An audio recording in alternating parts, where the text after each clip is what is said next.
All right, y'all, if you think your morning commute is a mess, wait until you hear this story from the Bible. Picture this.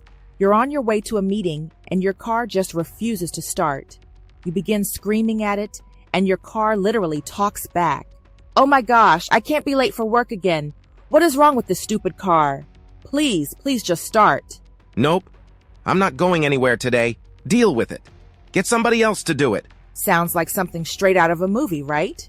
But believe it or not, that's exactly what happened to Balaam in the Bible, except it was a donkey, not a car. Let's dive into this wild story from Numbers 22, and trust me, it's about to get real funny, but also real deep. So Balaam was a prophet, but not just any prophet. He was the guy people went to when they wanted stuff to happen. One day, the king of Moab, Balak, calls Balaam up. He says, "Hey, I need you to curse the Israelites. We need a little divine intervention here to help us win this war." Balaam's like, "Okay, let me check with God first." But spoiler alert, God was not having it. He told Balaam, "Nope, not gonna happen. You're not cursing my people." But, as we all know, some people just don't know how to take a no, right? So Balak tries again. More gifts, more flattery. Balaam's like, "Okay, God, can I go now?" And God's like, "Fine, go. But you're only saying what I tell you to say." Now, here's where the fun begins.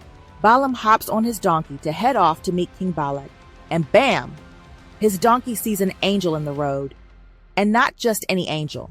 A fierce, sword-wielding angel ready to block Balaam's path. The donkey? She's like, not today. She turns off the road out into a field. Balaam gets mad, right? He starts smacking her, yelling, "What are you doing? Get back on the road." But the donkey is having none of it. So she goes back on the road, but then, plot twist, there's the angel again, standing in a narrow path. The donkey freaks out, crushes Balaam's foot against a wall. And now, Balaam is really mad. He starts yelling at the donkey. Yeah, you heard me. Yelling at the donkey. Here's where it gets next level funny. The donkey straight up talks back. "What have I done to you that you've beaten me 3 times? Balaam, totally unbothered by the fact that his donkey is talking, answers, "You've made a fool of me." Like, this dude is having an entire conversation with his donkey as if this happens every day. And guess what? God opens Balaam's eyes and he sees the angel in the road. The angel is like, "Look, man, if it wasn't for your donkey, you'd be dead right now. She saved your life. Now, go back and do what God says." Now, let's break this down for a second. First of all, Balaam was about to do something foolish, and God sent a donkey to stop him. A donkey. Not an angel in the sky. Not a booming voice from heaven. Nope. A donkey. If God can use a donkey to get your attention, he can use anything or anyone around you to stop you from heading in the wrong direction. Second, the donkey had more sense than Balaam in that moment. You ever been in a situation where everyone around you sees the danger and you're like, "Nah, I got this"? Sometimes God will use the most unlikely sources, maybe even the ones we least expect, to help us out when we're about to mess things up. And if you're sitting here thinking, "Okay, but when's the last time a donkey saved me?" Well, here's a thought.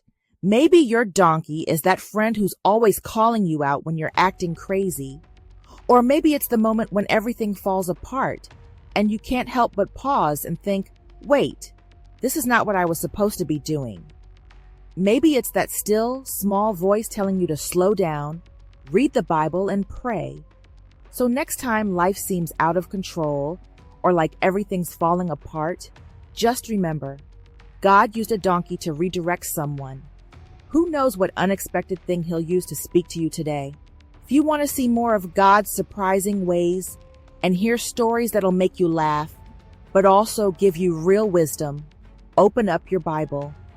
Dive into Numbers 22 and watch God work his magic through some seriously hilarious circumstances. I promise you, there's more where this came from. Don't forget to like, share, and subscribe if you want more funny but powerful devotionals.